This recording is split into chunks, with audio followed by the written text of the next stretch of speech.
Hello বন্ধুরা, সবাই কেমন আছো? আশা করছি সবাই খুব ভালো আছো এবং সুস্থ আছো।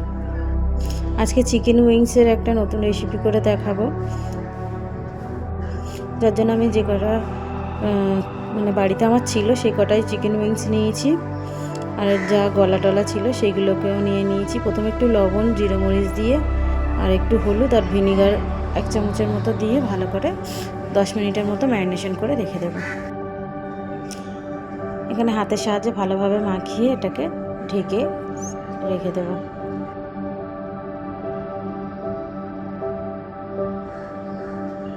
দশ মিনিট হয়ে গিয়েছে।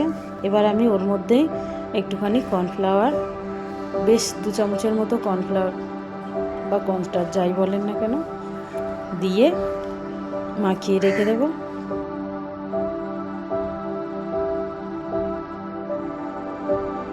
আরও একটুখানি কোটিংটা মোটা করার জন্য এখানে 1 চামচের মতো আমি বেসন দিয়েছি। আপনারা চাইলে নাও দিতে পারেন, তবে যেহেতু ডিম দিচ্ছি না ওই জন্য আমি বেসনটা দিয়েছি, খেতে ভালো লাগবে বলে। ম্যারিনেশন করা হয়ে গিয়েছে। এবার আমি কিছু সবজি কেটে নিয়েছি, যা যা লাগবে ক্যাপসিকাম, টমেটো, পেঁয়াজ, ধনেপাতা। এবারে একটা কড়াইয়ের মধ্যে বেশ কিছুটা তেল গরম করে নিয়েছি। এবার চিকেনগুলোকে একটা একটা করে এর মধ্যে ছেড়ে দেব, দিয়ে হালকা ফ্রাই করে নেব।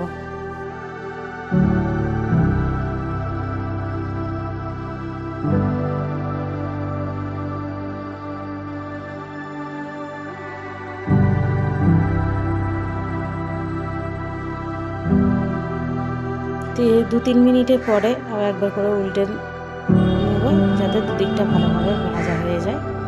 দেখতে পাচ্ছেন একটুখানি গোল্ডেন ফ্রাই হয়ে এসছে।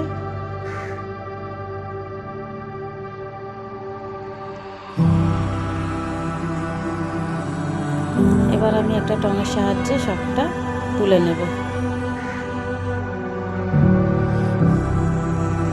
যেহেতু আমার অতটা তেল লাগবে না, সেই জন্য আমি তেলগুলোকে সব তুলে নিয়েছি যেইটুকুনি লাগবে। তার মধ্যে কিছুটা রসুন কুচিয়ে আর একটুখানি কাঁচা লঙ্কা কুচিয়ে ফোড়ন দেব।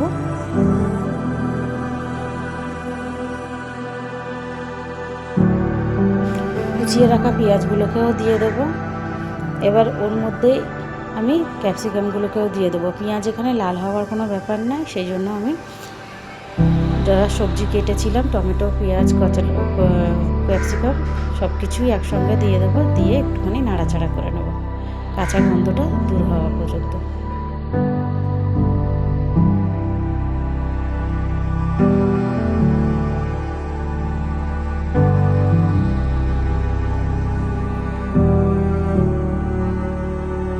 ওর মধ্যে একটুখানি আমি লবণ দিয়ে দেবো, যাতে সবজিগুলো একটু তাড়াতাড়ি নরম হয়ে যায়।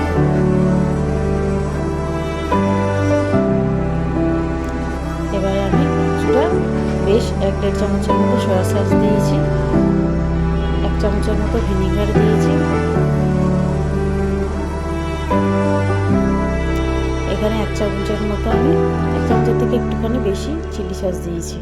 টমেটো সসটা আমি একটুখানি লাস্টে দেব, দিয়ে এগুলোকে ভালোভাবে নাড়াচাড়া করে নেব।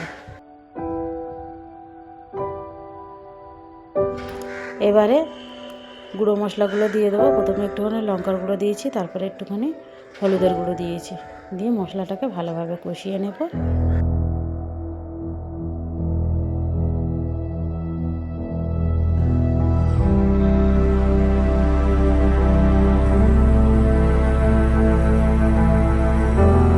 প্রথমে আমি রসুন কুচি দিয়েছি, তার জন্য আমি এখানে অল্প করে একটুখানি আদা রসুনের পেস্ট দিয়ে দিলাম, দিয়ে মশলাটাকে কষিয়ে নেবো সবার সঙ্গে। মশলাটা কষানো হয়ে গিয়েছে। এবার আমি চিকেনগুলোকে ওর মধ্যে দিয়ে দেবো, দিয়ে ভালোভাবে মশলা সব কষিয়ে একসঙ্গে ভালোভাবে এগুলোটা পছন্দ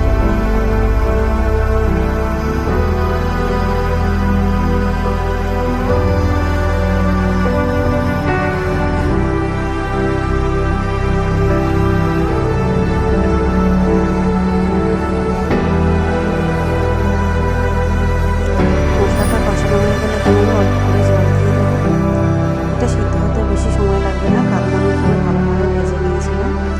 তা অল্প করে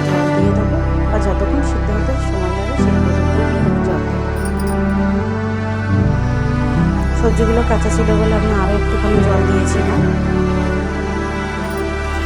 এবার দেখতে পাচ্ছেন একটুখানি ওপর থেকে গার্নিশের জন্য তেল ছড়িয়ে দিয়েছি।